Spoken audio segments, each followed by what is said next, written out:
Okay, good morning class. So for today, we will be discussing about Asian regionalism. So this will be our first topic for your semifinals exam, Asian regionalism.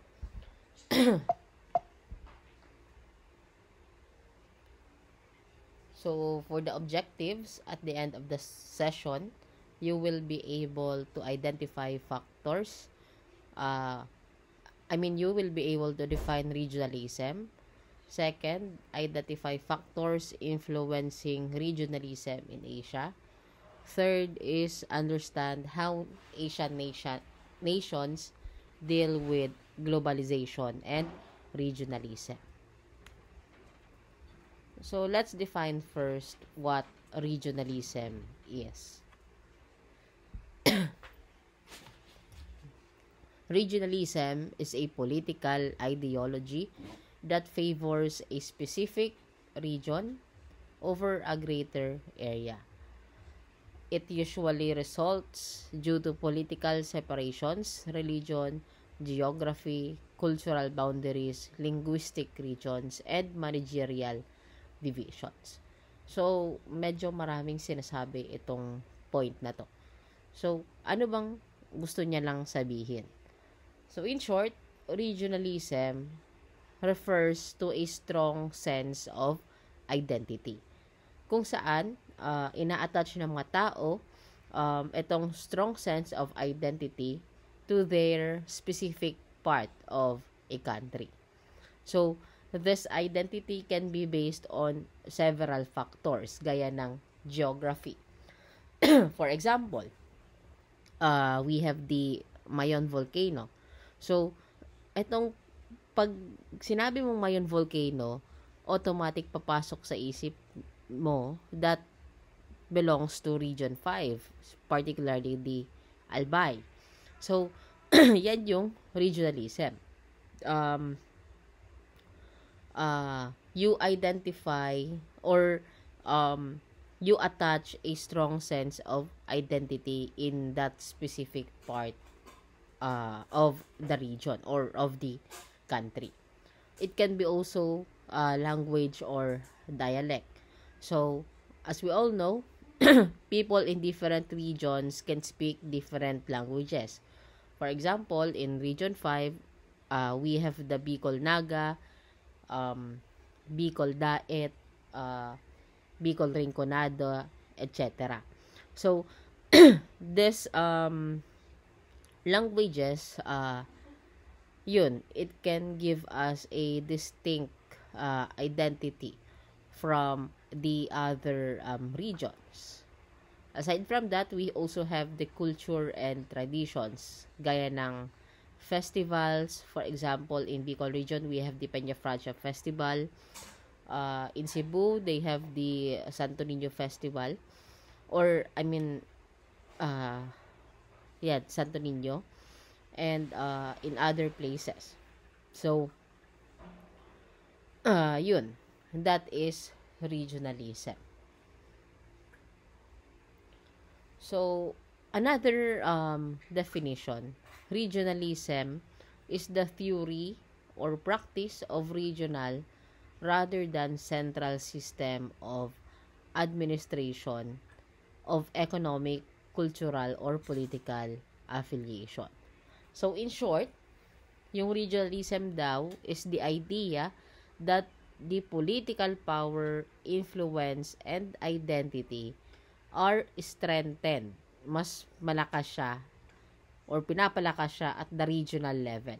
So, kung sa atin ngayon, sa form of government ngayon, syempre, may central government tayo na siyang namumuno. Sa regionalism, it gives importance. It gives all the power, the influence to these regions. So, yan. Regionalization is the division of a nation into state or provinces.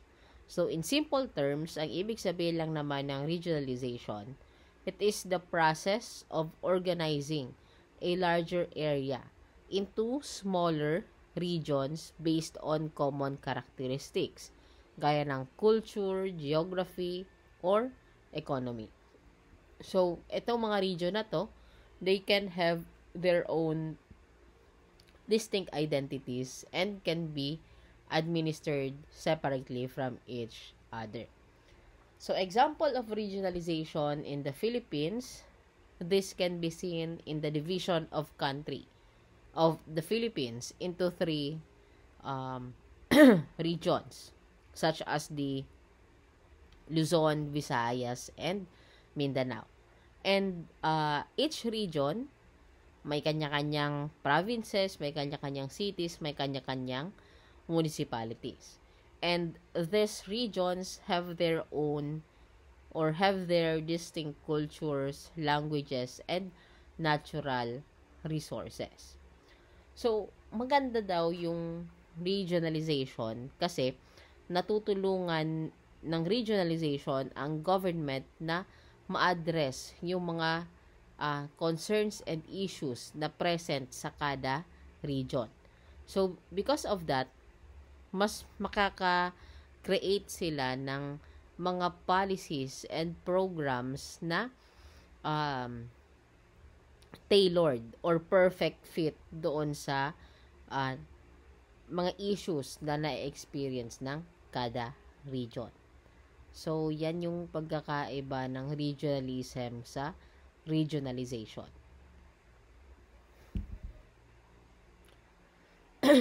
So, let's move forward naman sa difference ng regionalization from globalization.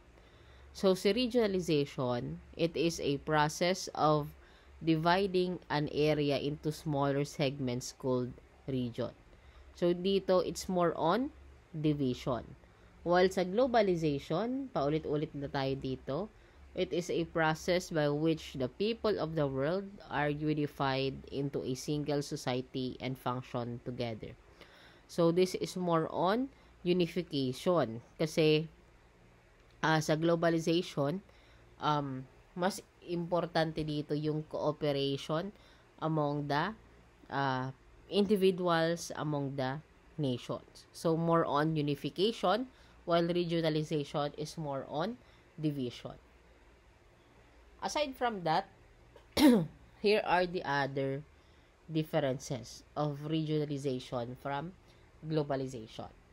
So, as to nature, globalization promotes the integration of economics across state borders all around the world.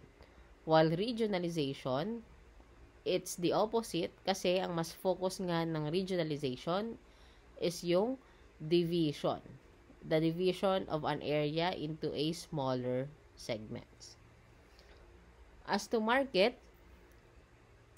syempre, paulit-ulit tayong na-discuss nito na one of the impact of globalization is pagkakaroon ng free market. So, wherein states can freely trade with the other countries. While sa regionalization, since focus lang siya sa region, most likely, monopolies are likely to develop. Ibig sabihin, isang kumpanya lang or isang business lang ang magta-thrive sa regionalism. As to cultural and societal relation, globalization accelerate to multiculturalism through free and expensive movement of people. However, regionalization does not support it. As to aid, because of globalization, so for example, pag may bagyo, like yung Yolanda, 'di ba? Binagyo tayo and then kumalat sa news hanggang umabot sa international news. Kaya ayun, maraming tao yung tumulong sa atin. That is because of globalization.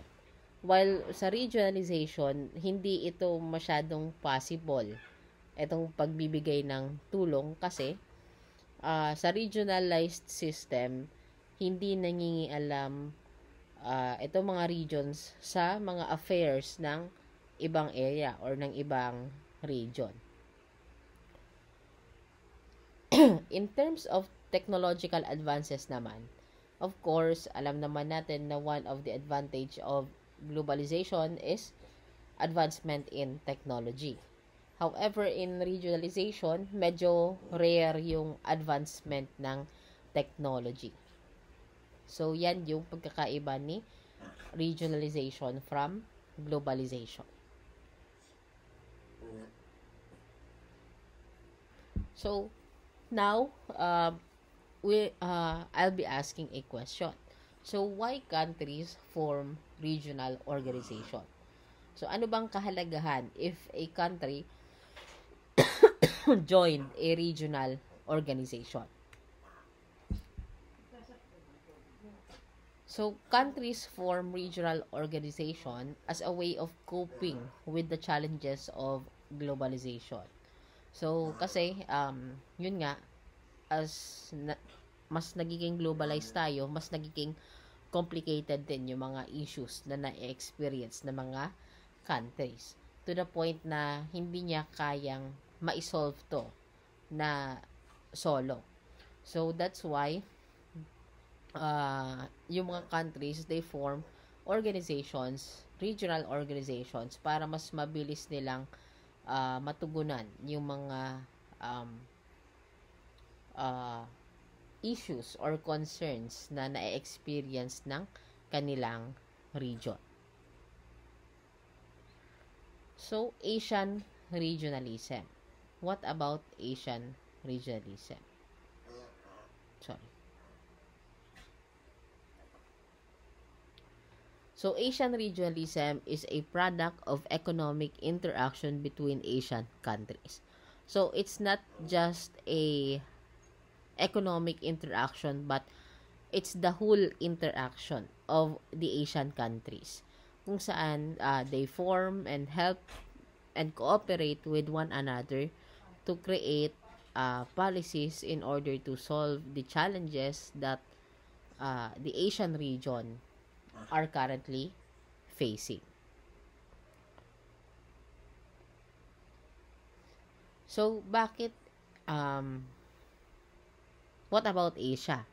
So, ano ba yung Asia? Just to give you a background,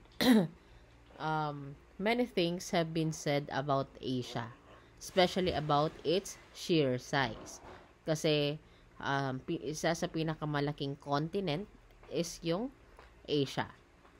Population, most populous continent din yung Asia, and its capability to dominate the global political and economic environment.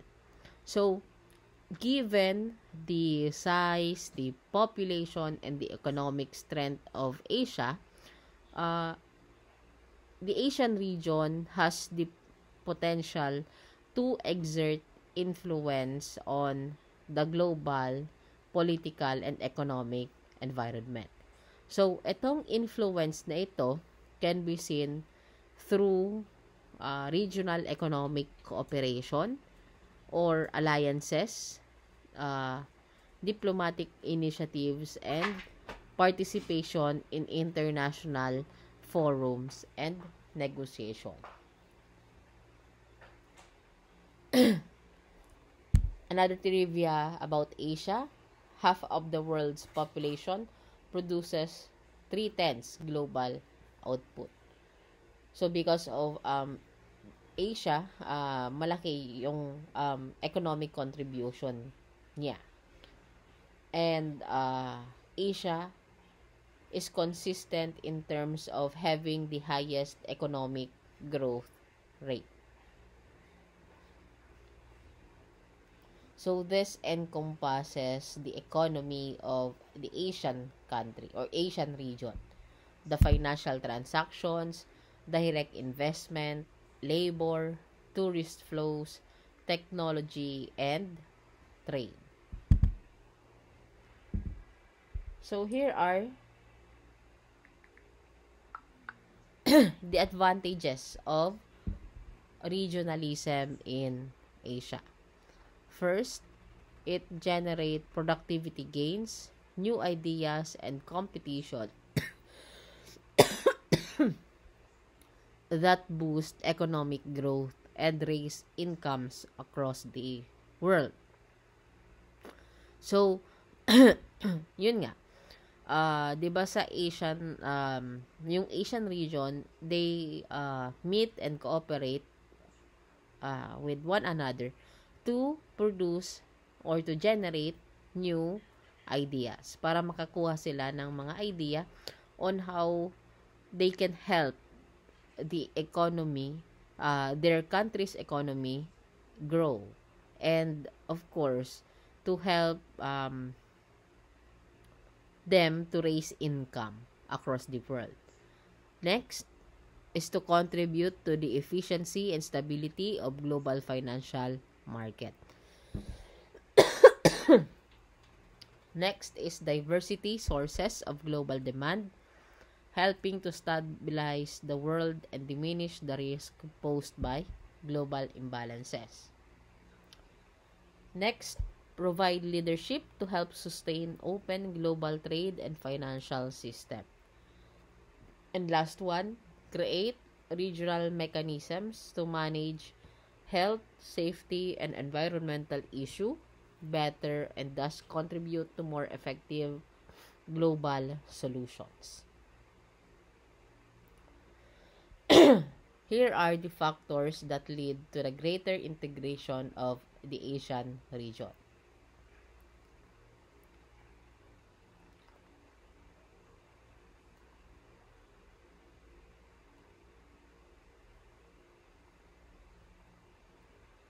Sorry.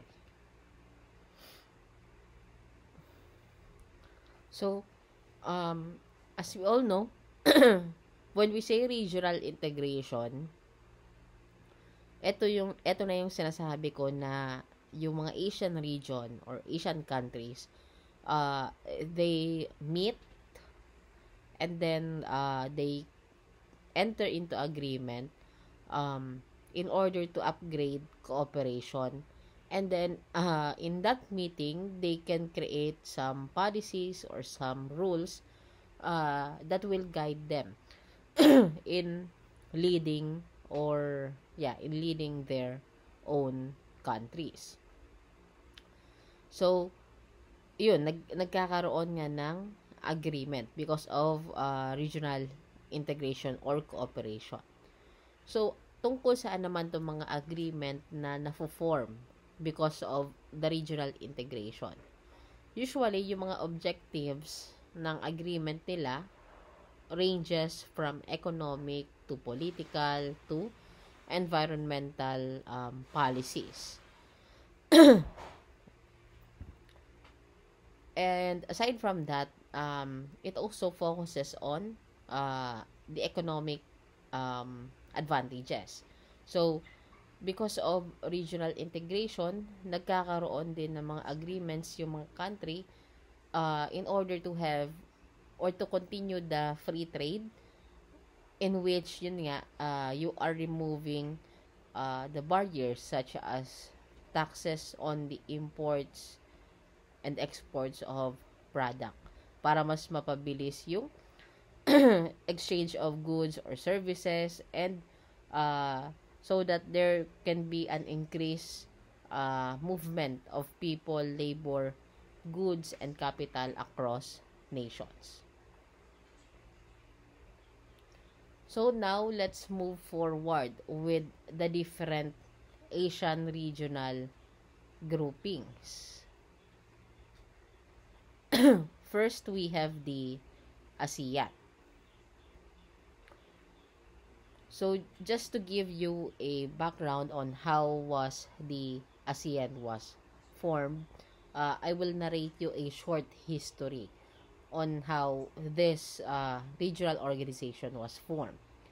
So, the ASEAN was established on August 8, 1967. So, that is because, or that is through the signing of the ASEAN Declaration, or also known as the Bangkok Declaration. Kasi, isinagawa ito sa Bangkok, Thailand. So, bakit nabuo si ASEAN? Kasi nabuo si ASEAN kasi in order to prevent another Cold War. Kasi, ang ang napagdaanan ng mga countries is yun nga, nagkaroon ng Cold War. And in order to solve this problem na ma-avoid na yung pagkakaroon ng ganyan ulit, yun, nagpulong-pulong yung mga countries and then they came into an agreement na mag-form sila ng isang regional organization na tatawagin nilang ASEAN. So, the aim of the ASEAN is to promote economic growth, social progress, and regional stability. So, the founding members of the ASEAN, ito yung may mga star. We have the Brunei Darussalam, Indonesia, Malaysia, it should be Malaysia, not Myanmar, Malaysia, Philippines, Singapore, and Thailand. And then, afterwards, dumagdag yung mga members ng ASEAN hanggang sa naging 10. So, the Cambodia is the last country to join the ASEAN.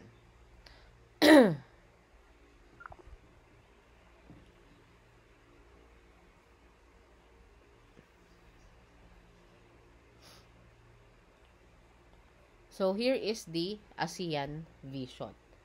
A concert of Southeast Asian nations, outward-looking, living in peace, stability and prosperity, bonded together in partnership, in dynamic development, and in a community of caring societies.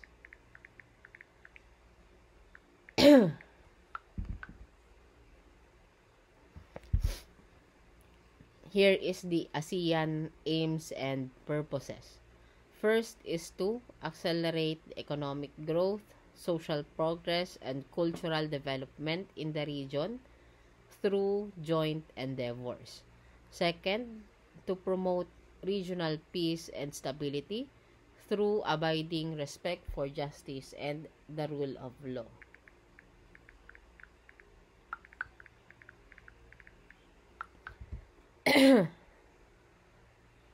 So, sa ASEAN, nagkaroon sila ng ASEAN Community Building. So, the ASEAN Community Building refers to the collective efforts of the member states of the ASEAN para mas ma-enhance lalo yung regional integration, cooperation, and solidarity among the members of the ASEAN. So, pinaka-main goal ng ASEAN Community Building is a more united and more cohesive ASEAN community. So, as you can see, yung ASEAN community, may 3 pillars. The following are the 3 pillars of the ASEAN community. We have the ASEAN Political Security Community, ASEAN Economic Community, and ASEAN Socio-Cultural Community. So, isa-isahin natin to. When we say ASEAN Political Security Community, from the word itself, political security. So, alam na natin from this word pa lang na ang aim ng ASEAN Political Security is to promote peace, stability, and security in Southeast Asia. So, nagpupulong-pulong yung mga Asian countries and then they engage themselves in some political dialogues and dyan sa dialogue na yan, nag-uusap-usap sila kung ano ba yung mga mechanisms, mga policies na pwede nilang ipatupad para ma-resolve or ma-avoid yung mga conflicts among the nation. And then we have the ASEAN Economic Community. So, the ASEAN Economic Community, from the word itself, economic, so it seeks to promote the economic integration and development within the Asian region. And then we have the ASEAN Sociocultural Community. So this is more on social and cultural. So it aims to promote social progress, cultural development, and human security in Southeast Asia. So here are the ASEAN fundamental principles. So yun nga, kailangan daw respetuhin yung kalayaan, yung sovereignty, yung equality, yung territorial integrity ng bawat Asian countries. So because of that, nagpatupad din yung ASEAN ng isang principle kung saan bawal mangialam yung mga mga countries, ASEAN countries, sa internal affairs ng bawat country sa ASEAN. So, for example, bawal mangialam yung China kung paano palakarin or paano pamunuan ni President Marcos ang Pilipinas. So, yan yung ibig sabihin ng non-interference in the internal affairs of one another. Huwag kang mangialam sa pamumuno or kung paano patakbuhin ng isang leader yung kanyang bansa.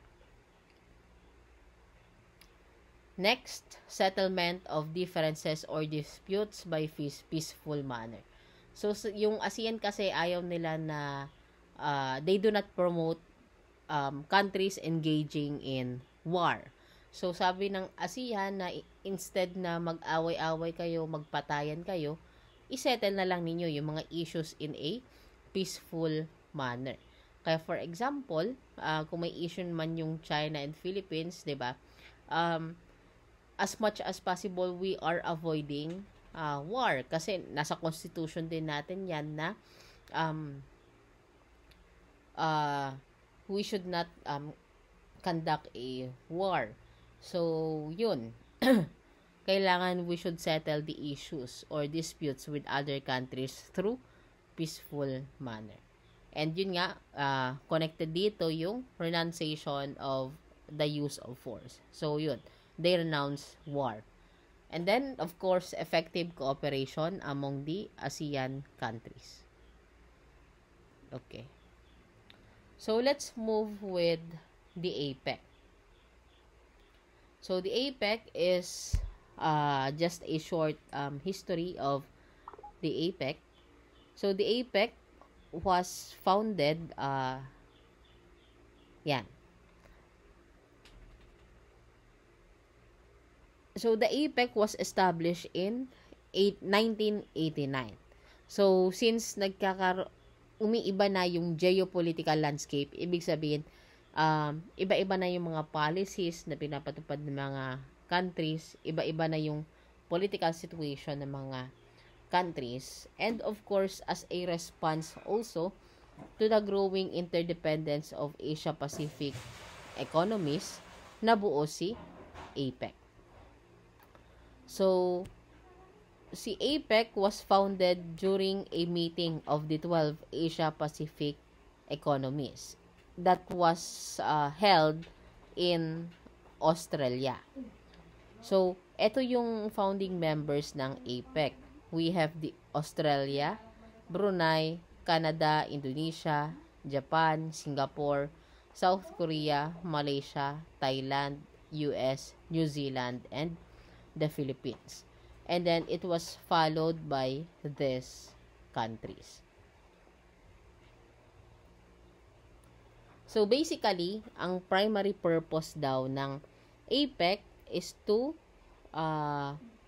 promote economic cooperation among the member countries of the APEC. So, the APEC aims to create greater prosperity for the people by promoting balanced, inclusive, sustainable, innovative, and secure growth, and by accelerating regional economic integration. So it also ensures that the goods, the services, investment, and people easily moves across borders. So yan, basically, ang pinaka-purpose daw ng APEC is to promote economic cooperation and integration among its member countries. So, it emphasizes on voluntary cooperation, and it focuses on wide range of economic issues gaya ng trade and investment, sustainable development, and technical cooperation.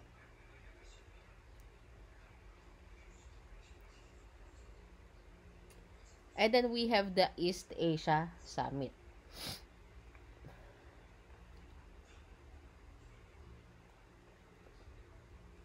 So, the East Asia Summit, sabi dito, is a unique leaders-led forum of 18 countries of the Asia-Pacific region formed to further the objectives of regional peace, security, and prosperity.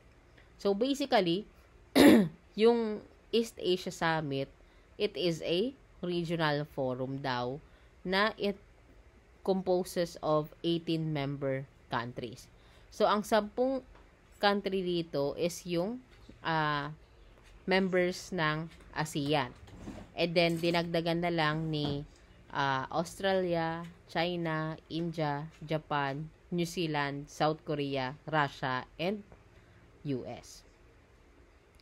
So, nabuo naman tong East Asia Summit sa Malaysia in 2004.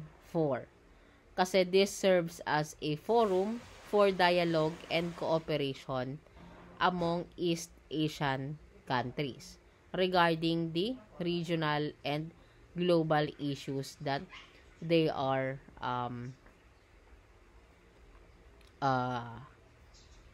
currently facing. Yeah. ASEAN plus these 8 countries. And then we have the ASEAN plus 3. So, the ASEAN plus 3 agreed to strengthen partnership with China, Korea, and Japan. So, ang nadagdag sa ASEAN plus 3, yung 10 plus China, Korea, and Japan. So, this was formed to address mutual issues and concerns in energy, security, natural gas development, oil market studies, oil stockpiling, and renewable energy. And aside from that, nabuo din itong ASEAN plus 3 because nagkaroon noon ng Asian financial crisis. So, yung Asian financial crisis, nagsimula siya sa Thailand nung bumagsak yung economy ng Thailand kasi maraming utang yung Thailand. So, hindi na nakakabayad yung Thailand hanggang sa bumaba na yung value ng currency ng Thailand. And then, since sabi nga natin na interconnected yung economies natin with the greater countries na may magandang ekonomiya, maraming naging apektadong country because of that phenomenon, because of that Asian financial crisis. So, to avoid the Asian financial crisis, binuo itong ASEAN plus 3. So, yeah.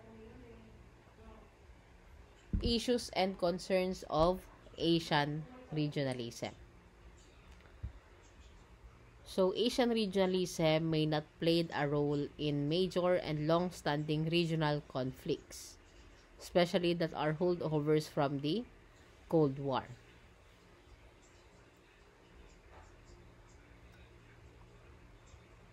Okay. So, basically, ang sinasagot lang naman dito, kung medyo effective ba yung Asian regionalism.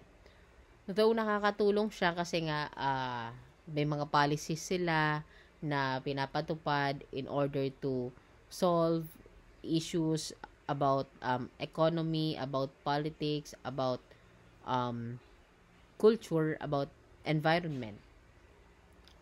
Ah, ang kahinaan lang daw ng Asian regionalism is that it does not have an enforcement mechanism. Ibig sabihin, kahit na magaganda yung policies na pinapatupad nila, wala silang, hindi nila mapupuwersa yung mga member countries na sundin itong mga policies na ito. Kasi nga, wala silang, mahina yung enforcement mechanism nila.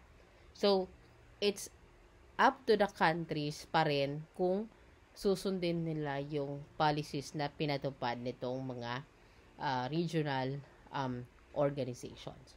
So that is the major issue and concern of Asian regionalism. Okay.